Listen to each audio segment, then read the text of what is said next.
Welcome back to another technical deep dive here in the debug zone. Today, we're tackling a big question and breaking it down with insights from other users. Hopefully, this clears up some misconceptions and helps you get the answer you need. So, buckle up, stay a little curious, and let's jump right in.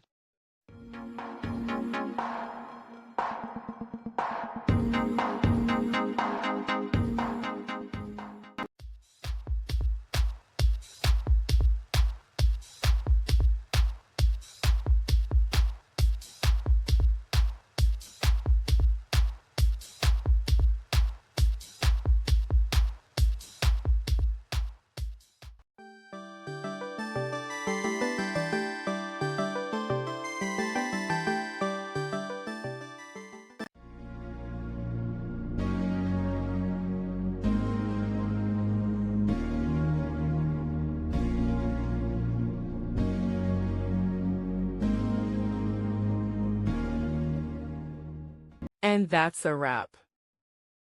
I hope you found the answer you were looking for. If you did, take a second to hit that subscribe button. It really helps out. And let me know in the comments which solution worked best for you.